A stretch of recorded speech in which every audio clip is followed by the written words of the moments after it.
My father replaced me with his new family and lost everything when the truth came out.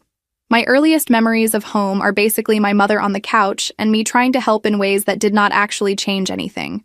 I would bring her water, straighten the blanket over her legs, and pretend I was some kind of tiny nurse while my father moved around the house like a man who just wanted everything to be quiet. Nobody sat me down and said, "Hey, your mother is really sick. This is serious." It was more like, "This is normal. This is just how our house works. Stop asking so many questions." So I grew up thinking everyone had a bottle of medicine on the coffee table and a parent who sighed every time someone needed something. Back then, I did not have the words for what was going on. I just knew that my mother's good days were rare and my father's patience was even rarer. On the good days, she would sit up at the kitchen table, drink half a cup of coffee, and ask me about school, and I would talk nonstop because I never knew when the next good day would come.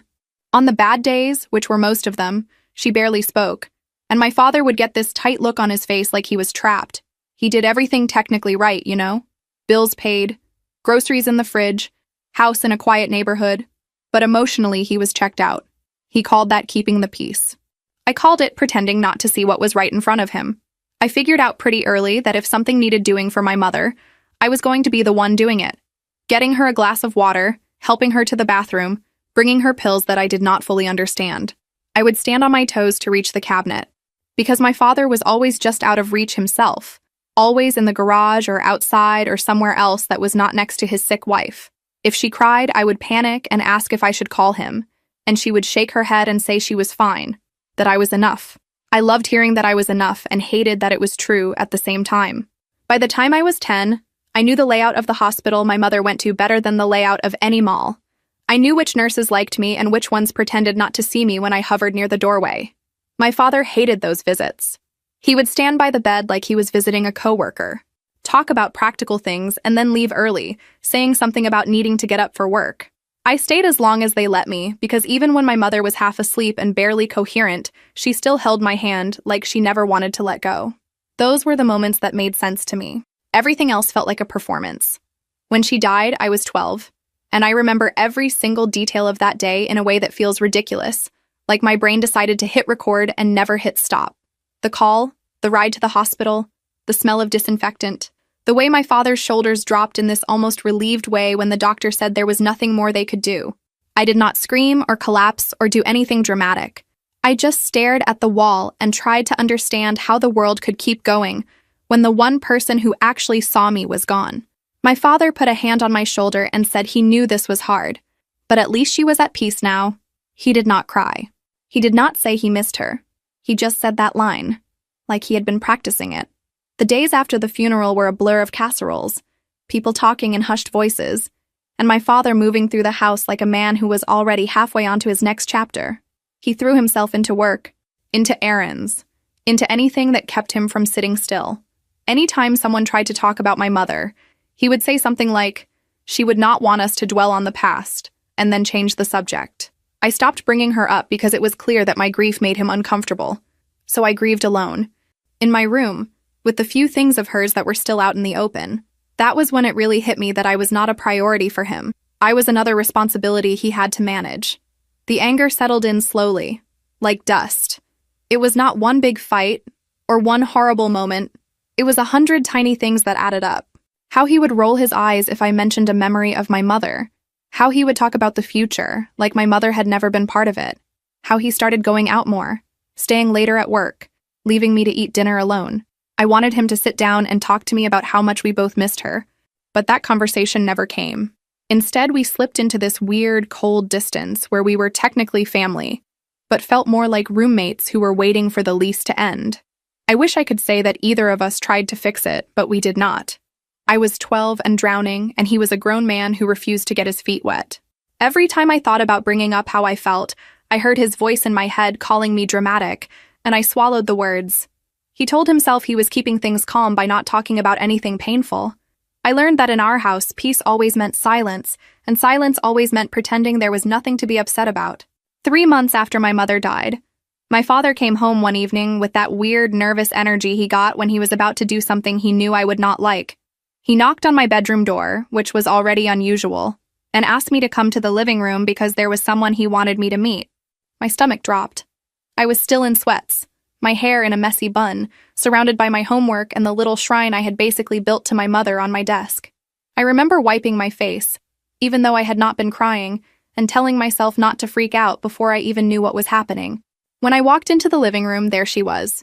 A woman sitting on our couch like she belonged there, legs crossed, hands folded on her lap, smiling at me like this was a normal introduction and not my father detonating a bomb in the middle of our house. She looked put together in that way that takes effort. Hair done, clothes coordinated, makeup subtle, but very much present. My father's voice went too bright as he said my name and then introduced her as someone he had been seeing. I stood there and nodded because what else was I supposed to do? Start screaming in front of a stranger?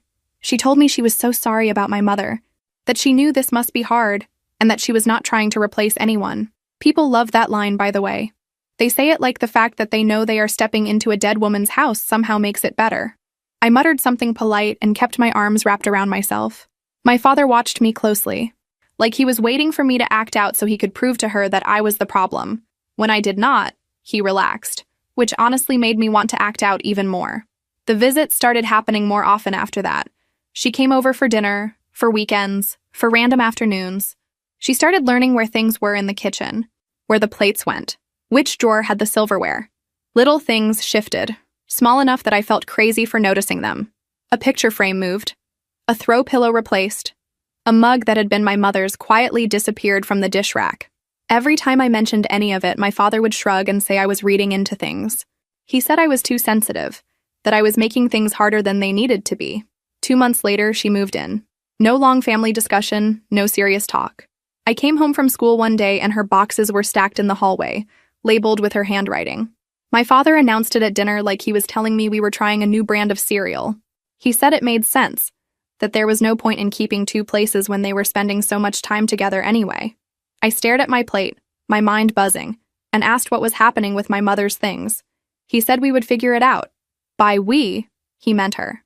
Watching her walk into my mother's bedroom with empty boxes under her arm felt like being erased in slow motion. She started taking my mother's clothes out of the closet, folding them mechanically, like she was packing up a stranger's life. I stood in the doorway for as long as I could until my chest hurt. When I finally asked if we could maybe leave some things where they were a little longer, she gave me this patient smile and said it would be good for me to move on. My father backed her up. He said keeping everything the same would just keep us stuck in the past. That night, after they went to bed, I went down to the basement and opened the boxes where they had shoved my mother's entire existence. I dug through them and pulled out whatever I could carry. A scarf that still smelled like her perfume, a worn sweater, a small picture frame with a photo of the two of us at a fair, her favorite book with notes in the margins. I stuffed them into my backpack like I was stealing from my own family. It felt wrong and right at the same time. I hid those things in my room, in the back of my closet, like contraband. When I tried to talk to my father about how much it hurt to see my mother's things boxed up, he shut me down so fast it made my head spin. He said I was being dramatic, that life had to go on, that other people moved on much faster after losses like ours. He talked about how his new partner had been a great support to him, how she made the house feel alive again. The way he said alive made me want to throw something. I told him it felt like she was replacing my mother. He told me I needed to be more mature, that adults had different needs, and I did not understand. From that point on, I was basically a guest in my own house. Every time I walked into a room, I was reminded that nothing belonged to my mother anymore, and by extension, barely anything belonged to me. A family friend tried to step in once. She pulled my father aside at a gathering and told him maybe he was moving too fast, that maybe he needed to slow down for my sake. He told her, with that same fake, calm voice, that he would not let anyone tell him how to grieve, which was hilarious, honestly, because grief was the last thing he was interested in. She did not push after that, and it was one of the first times I realized most people are not going to fight for you if the person who should be fighting already checked out. Within a year of my mother's death, my father and his new partner announced that they were getting married. They did it casually, in the kitchen, over takeout. He said they had been talking and decided it was time to make things official. I remember the fork in my hand shaking. I asked if anyone had talked to my grandparents about it. He said yes, and that they had not been very supportive, but that this was his life and his decision. That was the moment I knew things were about to get even uglier. My father's sister called me not long after to check in, which was not something she did often before. She asked how I was really doing and if my father had mentioned the wedding. When I told her, she sighed and said she had tried to talk him out of it, that it was too soon, that he was not thinking clearly. A part of me wished she had pushed harder. Another part of me knew that he would not have listened to anyone. My paternal grandparents refused to attend the wedding. They had loved my mother in a way that made sense to me, and to them, my father's new relationship was a slap in the face to her memory. The wedding ended up being a small, awkward ceremony that felt more like a rehearsal than the real thing. A couple of coworkers, a neighbor, one cousin who apparently did not get the memo or did not care. I stood there in a dress my new stepmother picked out for me, watching my father smile like nothing about this was messed up. My grandparents did not show up. My aunt did not show up. There was no big family celebration, just a sad little gathering where everyone pretended this was normal. I did not cry. I felt numb in a way that scared me more than tears ever could. At school, I pulled back from everything. I stopped bringing friends over because I did not want to answer questions about the new woman in the house or why my grandparents were not in any of our recent photos. I skipped events that required parents because I could not stand the thought of standing next to my father and my stepmother while teachers called us a family. I was there physically, but I checked out mentally. It was easier to focus on homework and pretend that if I just did well enough, one day I would get out of that house and never look back. The years after the wedding blurred together, until one day there was news big enough to cut through the numbness. About a year after they got married, my stepmother announced she was pregnant. And not just pregnant, expecting twins. My father lit up in a way I had not seen in years. Maybe ever. He talked about baby names, nursery colors, schedules, all the things he had never talked about with my mother in front of me. It was like watching him get a second shot at the family he really wanted, and I was very clearly not part of that picture. As her belly grew, so did her control over the house. She started making small updates to my room without asking. First, it was new curtains that did not match anything I owned. Then, a different comforter. Then she started moving my furniture around, talking about how my room could be more efficient, how I should make space. When I came home one day and found one of my mother's old items that I had kept on my dresser missing, I lost it. I went straight to her and demanded to know where it was. She shrugged and said it was old and dusty, that she had put it in a box in the basement with other things that did not fit the new vibe of the house. That word, vibe, made my skin crawl. I told my father what happened, and instead of backing me up, he told me I needed to be more flexible. He said his wife was pregnant and stressed, that she was allowed to nest, that I should stop looking for reasons to be upset. He made it sound like I was inconveniencing a guest instead of being his actual kid in my own home. I started spending more time in my room with the door closed, headphones in, pretending I could not hear their conversations. The more her pregnancy advanced, the more chaotic the house became. My stepmother's moods were unpredictable. One minute she was overly sweet, asking me politely to grab something from the kitchen. The next minute she was snapping at me for breathing too loudly. My father's solution was always the same: stay late at work. He left early, came home late, and ignored the tension simmering under his roof. If I tried to tell him about the way she talked to me when he was not around, he would say I was exaggerating. That word stuck to my skin like glue. Eventually, things got bad enough that I did something I had never done before. I asked for help outside the family. At school, there was a counselor who always seemed actually present when she talked to students, not just going through the motions. One afternoon, after a particularly nasty morning where my stepmother had accused me of purposely slamming cabinets to stress her out, I went to the counselor's office and asked if she had a minute. I ended up staying for almost an hour, telling her everything.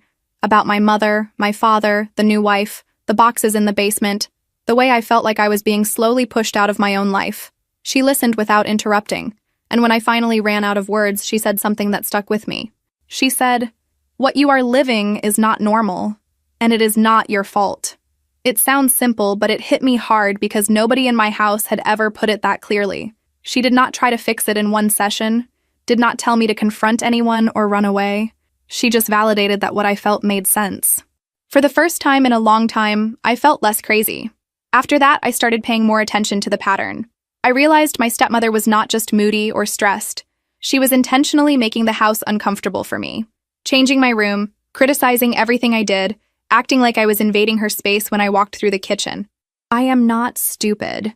It did not take long to figure out that she wanted me gone. Not in the dramatic movie way, just in the slow, calculated way where one day I would pack a bag and leave on my own so she could say it had been my choice. So I made a decision. I was not going to give her that satisfaction. If she wanted me out, she was going to have to say it out loud. I told myself I would stay until she or my father explicitly told me to leave. It was petty and stubborn. But honestly, at that point, petty and stubborn were the only things I had left that belonged to me. The breaking point came over dinner, which feels fitting because so many of our worst moments happened at that table. The twins were a few months old by then, full of noise and demands. My stepmother was bouncing one baby on her lap while the other fussed in a high chair. My father was trying to eat quickly between grabbing bottles and napkins. I was quietly cutting my food, trying to make myself invisible. Out of nowhere, my stepmother put down her fork, looked straight at me, and said, "This cannot keep going like this." My fork froze halfway to my mouth. She went on, explaining that the house felt tense whenever I was around, that the babies were picking up on the stress, that she could not relax in her own home, because she never knew what mood I would be in. She said my energy was toxic. Yes, she actually used that word. Then she said she thought it would be best if I went to live with my grandparents for a while. She made it sound like a generous offer instead of what it really was. An eviction notice with a fake smile. I turned to my father, waiting for him to shut it down, to say absolutely not. This is my daughter, and this is her home. Instead, he cleared his throat and said he had been thinking the same thing. He tried to soften it with phrases like, "Maybe a fresh start would be good for everyone," and "It is not that we do not want you here." But the message was clear. He wanted a do-over, a new family without the complication of a teenage daughter who remembered too much. I pointed out that the house was big enough for all of us, that I was not asking for much, just space that actually felt like mine and basic respect. He did not respond. He stared at his plate. My stepmother smirked, just slightly. In that moment, something inside me cracked. I realized I had been holding on to this tiny fantasy that he would wake up and fight for me, and he was not going to. Not now, not ever. The next morning, I called my grandfather from the school parking lot. I told him everything, including the part where my father had sat there, and let his wife tell me to leave. My grandfather went quiet for a long second, and I could hear him breathing. Then he said, in that low, controlled voice he saved for serious things, that I should not do anything rash just yet, but that he had heard enough to know this was not a safe place for me anymore. He asked me to give him a little time to figure out the logistics. I agreed. Inside, though, I had already made my own decision. If they pushed me out, I was gone for good. No turning back, no, maybe someday we will fix this. A week later, my stepmother knocked on my bedroom door like we were roommates and told me she had talked to my grandparents. She said they were happy to have me, and that we should start packing my things. She sounded almost pleased with herself, like she had just closed a difficult work deal. What she did not know was that my grandfather had already called me the night before. He also told me later that he had already been talking to a lawyer for weeks before that, getting everything ready in case things blew up because he could see where this was heading. He told me exactly what he had said to my father on the phone. According to him, he had not sugarcoated anything. He had told my father that by choosing his new wife's comfort over his own daughter's place in the home, he was throwing me away. He had said that once I left, he should not expect to call and ask for forgiveness later, because he was making his choice in full awareness of what it meant. Apparently, my father cried during that call. My grandfather told me that not like it was a sign of hope, but like it was a sad little detail that did not change anything. You can cry all you want while you are pushing someone out the door. The tears do not magically open the door back up. The next day, my grandparents came to pick me up. My grandmother hugged me for so long I thought I might actually collapse, just from the shock of being held like that. My grandfather walked into the house with this calm, cold determination that made even my stepmother step back for a second. My father had already signed the paperwork, giving my grandparents temporary guardianship, which felt like he had signed over ownership of a piece of furniture, not his kid. Before we loaded the car, I went to my room one last time. I opened the closet and pulled out the things of my mother's that I had hidden over the years, packing them carefully into my suitcase. When I turned around, my father was standing in the doorway. For a second, I thought maybe this was it. This was the part where he would fight for me or at least apologize. Instead, he looked at the items in my hands and said, "You do not need to take all that old stuff. It is just clutter." I stared at him, stunned. Those were the last pieces of my mother I had, and he called them clutter. I told him flatly that they were mine, that they were coming with me. He rolled his eyes and stepped aside. No hug, no I love you, no I am sorry. Just a man moving out of the way so we could finish packing. On my way down the hall, my stepmother grabbed my arm. Her nails dug into my skin as she leaned close and said, "Enjoy being the favorite granddaughter while it lasts. You do not deserve it, and one day they will see that." Her breath was hot, and it took everything in me not to yank my arm back and start a screaming match. Instead, I looked at her and said, The difference between them and you is that they have already seen who I am and decided I am worth loving. Then I walked away. My voice shook, but I meant every word. I got into my grandparents' car without looking back at the house. I knew that if I did, I might hesitate, and I was done hesitating. On the drive to their place, my phone buzzed with calls and messages from my father's number. I watched the screen light up over and over and refused to answer. By the time we pulled into my grandparents' driveway, I had already decided that if he wanted to talk to me, he was going to have to put in a lot more effort than a few panicked calls on move-out day. Life with my grandparents was like stepping into a different world, one where the air felt lighter and people actually meant what they said. They hugged me every day for no particular reason. They asked how I was sleeping, what I wanted for dinner, how school was going, and they actually listened to the answers. They put my name on the mailbox and told the neighbors I was their granddaughter who had come to live with them, not a guest, not a temporary project. I unpacked my suitcase and put my mother's things on a shelf in my new room without anyone telling me they ruined the vibe. They handled all the practical stuff like it was no big deal. They took me to enroll at a school closer to their house, filed the necessary forms, and put me on their health insurance. My father did not fight any of it. For a week, he called every day. I let the phone ring. My grandmother would look at the caller ID, look at me, and say, "You do not owe him anything right now." After about 7 days, the calls stopped. That told me everything I needed to know about how hard he was really willing to try. A year later, when my grandparents added me to their phone plan, I blocked his number. It felt dramatic and final, and for once I did not care if anyone thought I was overreacting. Someone in the extended family tried to deliver a letter from him a while after that. I recognized his handwriting on the envelope and handed it back without opening it. If he wanted to talk, he could go through my grandparents and ask for permission like everyone else had to when it came to me. Funny how he never did. Time moved on. I finished high school, applied to community college, and stayed in the same city on purpose because leaving my grandparents was the one thing I knew I did not want to do. I worked part-time at a coffee shop, and later at a front desk in a small clinic, paying my share of the bills even though my grandparents told me I did not have to. It made me feel less like I was taking advantage of them and more like I was contributing to the home that had actually felt like home from day one. By the time I turned 25, I thought my father drama was mostly behind me. We had fallen into this unspoken arrangement where he existed in some parallel version of our family tree that I did not have to interact with. I knew he was still married. I heard things here and there about the twins through relatives who did not know how to filter their updates. I tried not to think about it too much. Then my grandparents called me into the living room one evening and said we needed to talk about something serious. My grandfather started with a question that immediately made my stomach clench. He asked what I knew about my father's finances. Not much, obviously. I said I assumed he was fine, because he had always acted like he was doing more than fine. My grandfather nodded slowly, and then told me that my aunt, my father's sister, had dug into some things after a weird conversation she had with him. She had found out that my stepmother had been controlling their money from the start. Not in the normal way couples manage bills together, but in the shady way where accounts get opened in one person's name without their full consent. There were loans my father did not seem fully aware of, credit cards he had supposedly forgotten they applied for, investments he could not explain when asked.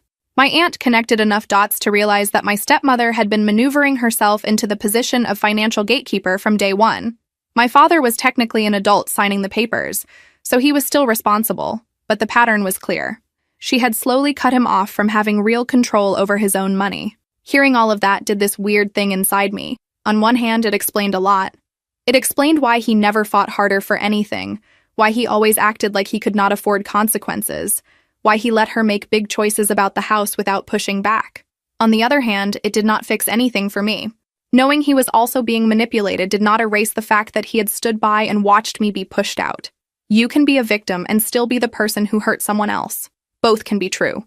My grandfather went on to tell me that after learning all this, he had decided to update his will. He said it as casually as he could. But his hands shook slightly when he passed me a copy of the document. He and my grandmother had decided that my father would no longer be included as a beneficiary. Neither would the twins. The estate, which was not some billionaire-level thing but still more than most people had, would go to me and to my aunt. My name was on there as the only grandchild. When I looked up, my grandfather's eyes were wet. He told me he wanted to make sure that if anything happened to them, I would be okay. Not just alive and scraping by okay, but actually okay. I did not know what to say. I had never been in the position of being prioritized like that, at least not by an adult with any real power. I thanked them, obviously, but it still felt surreal. My grandmother reached over, squeezed my knee, and said, "We are just putting on paper what has been true in our hearts for a long time." Cheesy, but in that moment, it was exactly what I needed. Making the will official had ripple effects, of course. My aunt believed my father's wife would find out eventually, and she was right. It did not take long. A few weeks later, I opened my email and saw a message from a name I never expected to see in my inbox. My stepmother. The subject line was my name. My full name, which already felt like a bad sign. The email was long, bitter, and absolutely full of projection. She accused me of manipulating my grandparents, of turning them against their own son, of scheming to get their money. She said I had always been a selfish child, that I had poisoned their minds with stories about her, that I had no gratitude for everything she and my father had done for me. She hinted at legal steps she would take to correct what she called this injustice. Seeing those words on the screen made my chest tighten, not because I believed her, but because the tone was so familiar. It was the same voice she had used in our house when she accused me of creating tension. I showed the email to my grandparents. My grandmother's face turned red, and my grandfather's jaw clenched. He told me this was exactly why he had made his decision about the will. He said it had nothing to do with me begging or plotting, and everything to do with him seeing clearly who had been there for him and who had not. He also told me not to respond to her. He said, "She wants a fight. Do not give her one." I listened. I archived the email and blocked her address. For a few days, I felt shaky, like she might appear at the door at any moment. Turned out, I was not entirely wrong about that feeling. Not long after, there was a knock at my grandparents' front door in the middle of a Saturday afternoon. My grandmother looked through the window and her eyes went wide. She whispered, "They are here." I did not even have to ask who. I could hear my stepmother's voice before the door fully opened, loud and insistent, with my father's lower, more apologetic tone underneath it, and the chaotic noise of kids who clearly had not been taught what an indoor voice was. They walked into the house like they owned the place. My stepmother marched ahead, the twins trailing behind her, touching everything. My father hovered near the entrance, awkward and tense, like he already knew this was a bad idea but was too far in to back out. I stayed in the doorway between the hall and the living room, half hidden, because I wanted to see how they would act when they thought I was not fully in the conversation yet. My stepmother got straight to the point. She accused my grandparents of letting me turn them against their own son. She pointed at me and said I was manipulating them with my sad little stories. She complained about the will being changed, about how unfair it was that the twins were being punished for something they had nothing to do with. My grandfather let her talk for a while. Then he raised his hand, and to my shock, she actually went quiet. He spoke slowly, but every word landed. He told her that nobody had turned him against his son. He had simply watched what happened, weighed everyone's actions over the years, and made his own choice. He said that if my father had wanted to be the kind of man who stayed in the will, he could have made different choices a long time ago. He told her that her behavior that day, storming in and making demands, was exactly why she was not going to be rewarded with anything of his. Then he turned to my father. This part hurt more than anything my stepmother said. My grandfather looked at his own son and told him he was ashamed, not just of that day, but of the pattern, of watching him let a child be pushed out of her home, of seeing him choose avoidance over responsibility again and again. He said he had never expected his son to be perfect, but he had expected him to at least show up for his kid. Hearing that, seeing my father's face crumple, almost made me feel sorry for him. Almost. The twins, bored and restless, knocked over a picture frame during all this and started whining about being hungry. My stepmother snapped at them to be quiet. My father made some faint attempt at corralling them before giving up. The whole scene was a disaster. Eventually, my grandfather asked them to leave, not politely. He told them they were not welcome in his house if they could not respect his decisions. My stepmother sputtered and threatened again to get lawyers involved. My grandfather shrugged and said she could do whatever she wanted. It would not change the fact that his money was his to give, and he had already given his answer. After they left, the house felt weirdly still. My grandmother sat down heavily on the couch, like someone had taken all the air out of her. My grandfather went outside for a while. I stood in the middle of the living room and realized my hands were shaking. For years, I had been the one standing alone in someone else's house while adults decided my fate. This time, I was in the house where the adults were on my side. That shift was bigger than any inheritance document. I wish I could say that was the last time my father tried to rewrite history, But of course it was not. A few weeks later, I got another email, this time from a different address. It was my father. The subject line was, "Can we talk?"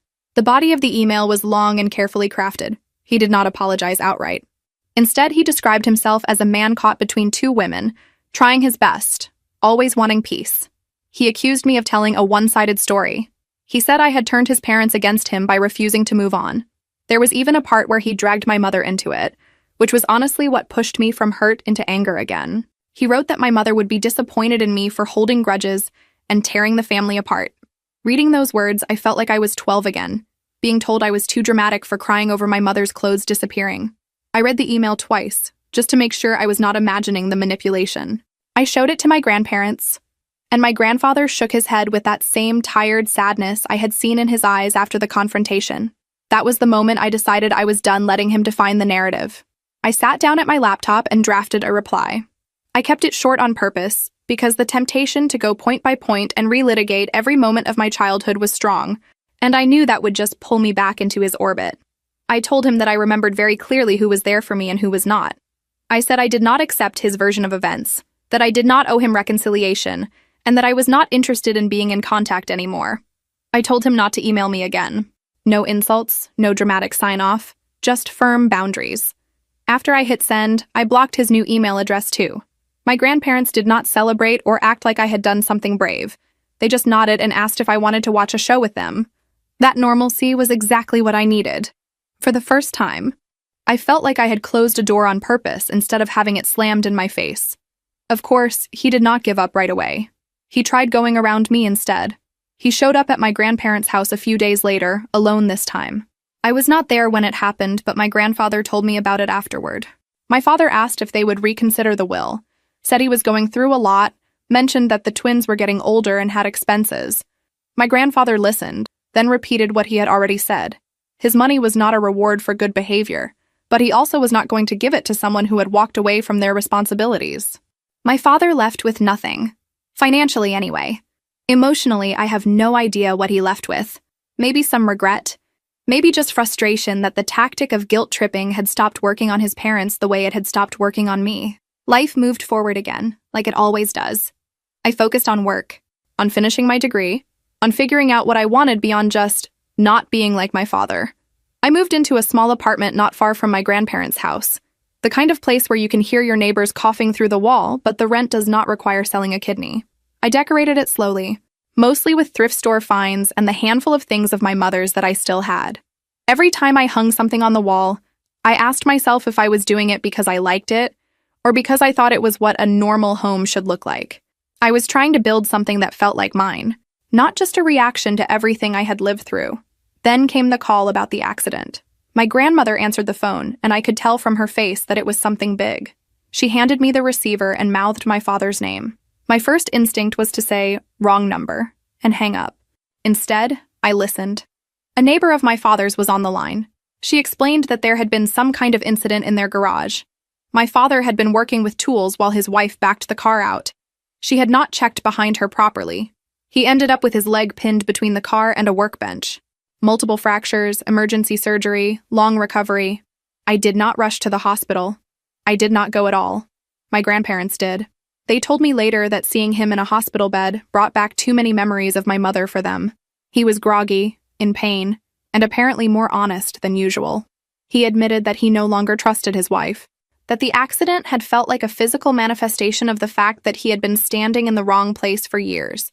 He said he was scared of what would happen to him if he kept pretending everything was fine. When my grandparents came home and told me all that, I felt weirdly numb. I did not want him hurt. I am not a monster. But I also did not feel some sudden rush of compassion that erased everything. It just felt like a consequence finally catching up with him. Not in the dramatic karma way people love to post about on feel-good pages, but in the simple, predictable way relationships fall apart when they are built on denial and avoidance. The accident left him with serious mobility issues and a pile of medical bills. His wife, who had spent years positioning herself as the one in control, suddenly seemed less committed now that, in sickness and in health, was being tested for real. From what my aunt told us, the tension in their house went from high to unbearable. Arguments, blame, long stretches of silence. My father, who had always avoided confrontation, suddenly had nowhere to hide. He could not escape to work or take long walks. He was stuck in a house with a woman who had helped isolate him and now resented the weight of caring for him. Eventually, he filed for divorce. Not from a position of strength, but from sheer exhaustion. He did not fight for a lot in the settlement. He kept the house because it had been his before the marriage. But she walked away with a lot more money and assets than someone looking in from the outside would think was fair, especially given how much of the debt trail led back to her. He told my grandparents he just wanted it over, that he did not have the energy for a drawn-out battle. That was the story of his life in one sentence. He did not have the energy to fight, even when it mattered most. He ended up with shared custody of the twins, which meant he still had to deal with his ex more than he wanted to. He was in pain, both physically and financially, and he had finally been forced to see who his wife really was. Part of me thought, okay, this is where he realizes what he did to me, where he calls and says, I get it now. That call never came. He talked to my grandparents about how trapped he had felt, how embarrassed he was. He never once said, I am sorry for how I treated her, meaning me. The last update I got about him came through my aunt. She called one evening and said she thought I should know that he had tried one more time to get my grandparents to change their will. He showed up at their house again, limping without his ex, looking older and smaller than she had ever seen him. He talked about his medical bills, about the twins, about how hard things had been since the divorce. My grandfather listened and then told him, very gently this time, that some consequences did not disappear just because life had gotten harder.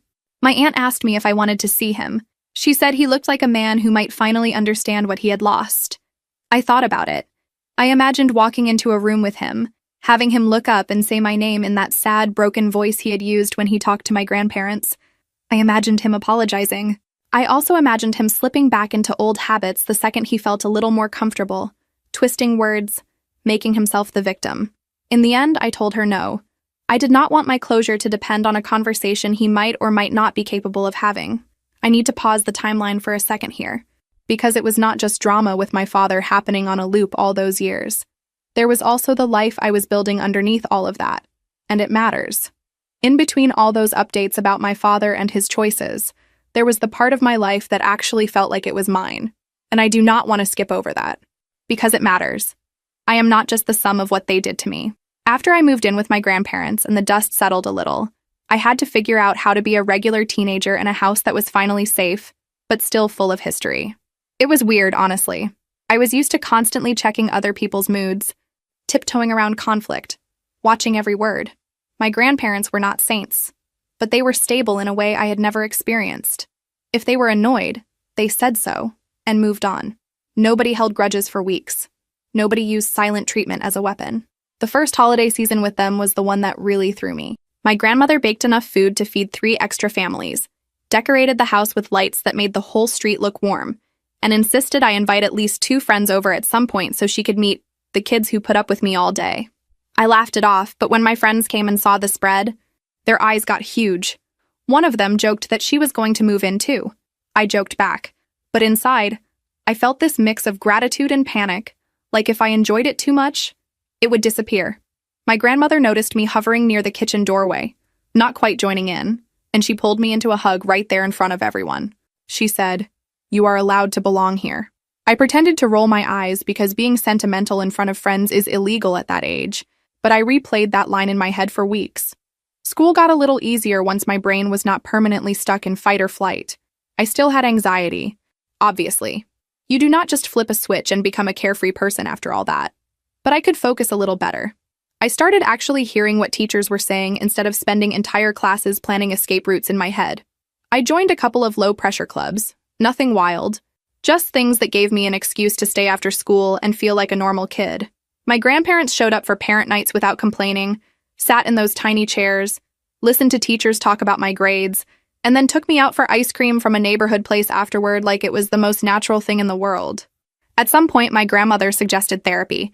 She did it gently, not like, "You are broken, go get fixed," but more like, "You have been carrying a lot for a long time. Maybe it would help to set some of it down with someone who knows how to hold it." I resisted at first because I had spent years telling myself my situation was not bad enough to deserve that kind of help. There are people with horror stories that sound way worse on paper, right? Who was I to take up space in a therapist's office with my dramatic little family saga?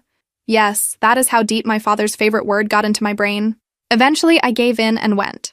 The therapist's office was small and warm, with plants that were very much alive, which honestly felt like a good sign. I sat on the edge of the couch at the first session and told her I did not really know where to start. She smiled like she heard that line from every new client and told me to pick one memory that still felt loud in my head. I picked the dinner where my stepmother told me I should leave. By the time I finished talking, I was shaking and angry and embarrassed, because part of me still wondered if I had overreacted. She did not say, "That is the worst thing I have ever heard," or, "Wow, your parents are monsters." She said, "No child should be asked to leave their home so the adults can feel more comfortable." It was simple and direct, and it cut through a lot of noise. Therapy did not magically fix anything, but it gave me language for things I had been trying to explain to myself for years. Words like parentification, for how I had been turned into a mini caregiver for my mother. Words like enmeshment and avoidance and gaslighting, which I had joked about before without really understanding how deeply they applied. It also gave me permission to feel more than one thing at once. I could be angry at my father and still remember that he used to make pancakes on Saturday mornings. I could miss my mother and still feel relieved that she was not stuck in that marriage anymore. It did not have to be either or. By the time I was finishing community college, my life looked, from the outside, pretty ordinary. I worked at the clinic during the day, went to classes in the evening, and crashed on my grandparents' couch more often than I probably should have, given that I technically had my own room like an actual adult. I had a couple of close friends who knew the rough outline of my history, and one who knew pretty much everything. We would sit in my car in the parking lot after late classes, talking about our families with that mix of exhaustion and humor you only hear from people who are trying to heal while still living on a budget. Romantic relationships were a whole separate challenge. Surprise, surprise, it turns out that growing up with adults who either ignored conflict or weaponized it does not exactly prepare you for healthy dating. I picked a few people who were emotionally unavailable in new and creative ways, because that felt familiar. If someone was steady and kind, I found reasons to be suspicious. If someone was inconsistent, my nervous system lit up like a holiday display. At least I recognized the pattern eventually, which is more than I can say for my father. Every time I told my therapist about some new romantic disaster, she would give me that look and ask what part of the dynamic felt familiar. She was almost always right. There was one relationship in particular that forced me to really look at my patterns. He was sweet, patient, funny in a quiet way. He listened when I talked and remembered details I did not even remember telling him. Whenever we disagreed, he did not shut down or blow up. He actually wanted to work through it. It stressed me out so much that I almost walked away 3 separate times. At one point, he said, "You act like I am about to kick you out if you annoy me for 5 minutes." I laughed it off in the moment, but later, alone, I had to admit he had hit on something I had never said out loud. Deep down, I still believed love was conditional and temporary, something that could be revoked if I took up too much space. We did not end up together forever, by the way, in case you were hoping for that kind of bow on this part of the story. Life pulled us in different directions, and we broke up in a way that was bittersweet, but not dramatic. Still, that relationship mattered because it gave me proof that conflict did not have to mean someone was about to throw my stuff in a box and tell me to leave. That sounds simple when you say it, but when you grew up living the opposite, it is like learning gravity works differently than you thought. Meanwhile, my grandparents were getting older. That was its own kind of grief creeping up on me. I started noticing little things, like my grandfather needing more time to get up from the couch, or my grandmother forgetting where she put her keys more often. Nothing catastrophic. Just the slow, steady march of time. We started having conversations about the future that made all of us uncomfortable. They insisted that I look at the will not as a countdown, but as a safety net. I insisted that they stop driving at night. We compromised somewhere in the middle, like functional people do. When I finally moved into my own place, they were more emotional about it than I was. My grandmother cried in my tiny kitchen while helping me unpack dishes, talking about how proud my mother would have been to see me standing on my own feet. My grandfather pretended not to be emotional, but he checked every window lock twice and asked about the fire escape like he was conducting a building inspection. I rolled my eyes and made jokes. But the truth is, having someone worry about whether I had working smoke detectors felt like a luxury. It was around that time that my father tried a new route to reach me that did not go through phones or emails. Someone sent me a friend request on a social media app under a name I did not recognize, but the profile had a picture of his house, which was subtle in the way a brick through a window is subtle. I stared at the screen for a long time, my thumb hovering over the accept button. Part of me was curious. What would he send if I let that door crack open? Pictures of the twins? Long messages about how misunderstood he was? Another version of the story where I was the villain. In the end, I hit decline and blocked the account. If he wanted to talk, he could do it like an adult, not through fake profiles and backdoor channels. I know some people reading this are probably thinking, but what if he really has changed now? I ask myself that sometimes too, usually late at night when my brain decides to run the greatest hits of every hard conversation I have ever had. Maybe he has changed. Pain can do that. Losing his marriage, his health, and his financial safety net could have cracked something open in him. I do not root against that. I would genuinely rather he become a better person for his own sake and for the sake of the twins. I just do not believe that his potential growth obligates me to walk back into a dynamic that almost erased me. There is this pressure, especially in families, to make pain worth something by turning it into reconciliation. People love a redemption arc. They want the daughter at the hospital bedside, holding the father's hand while he apologizes and everyone cries, and then they all go out for lunch afterward. That is a nice story. It just is not mine. My version looks more like getting a text from my aunt about his latest medical update, sending a polite, "Thanks for letting me know," and then going back to my life. It looks like dropping off groceries at my grandparents', helping my grandmother with her tablet, and then going home to my small apartment that does not smell like denial and resentment. I am not saying I will never rethink any of this. I am not psychic.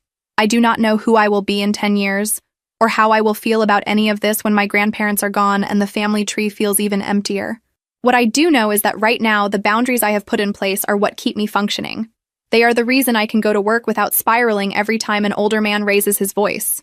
They are the reason I can walk into my own kitchen and know that nobody is about to tell me I take up too much space in it.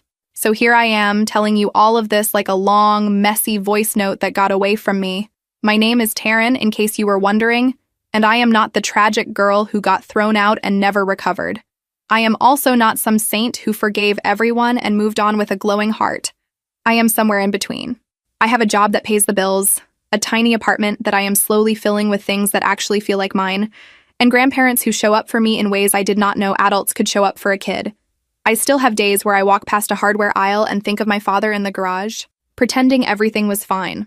I still have nights where I wake up from a dream about my mother and feel 16 kinds of angry that she is not here to see who I turned out to be. Sometimes I wonder what the twins know about me, what story they have been told. Am I the selfish daughter who abandoned her father? Or the ghost of a sister they barely remember meeting? I do not know. The difference now is that I do not feel responsible for fixing whatever story they were fed. People love to say that time heals all wounds. I do not buy that. Time gives you space to decide what to do with the wound. You can keep picking at it. You can cover it up and pretend it is not there. Or you can clean it out and let it scar. My father picked the cover-up route until it swallowed him. My stepmother used the wound as a weapon. I am trying to let mine scar in a way that still lets me move. If you are waiting for some big moral here, I do not really have one. I am not going to tell you to forgive everyone or to cut everyone off. I am just going to say this. You are allowed to decide who gets to be in your life, even if they share your blood. You are allowed to walk away from people who call your pain drama and your boundaries attitude. You are allowed to choose the grandparents who came for you over the father who signed the papers to let you go. There are still moments that catch me off guard. Little ambushes from the past that show up in regular days. Like when I am standing in the hallway at work and hear a father raise his voice at his kid in the waiting room, and my whole body tenses before my brain has time to remind me that I am not the one he is talking to. Or when I see a family at a restaurant, parents talking over their kids like they are background noise, and I feel this weird mix of judgment and sadness, because I know exactly how it feels to be the piece of the picture nobody really wants to acknowledge. I am not proud of every thought I have. Sometimes I am petty. Sometimes I compare, even though comparing pain is a useless sport.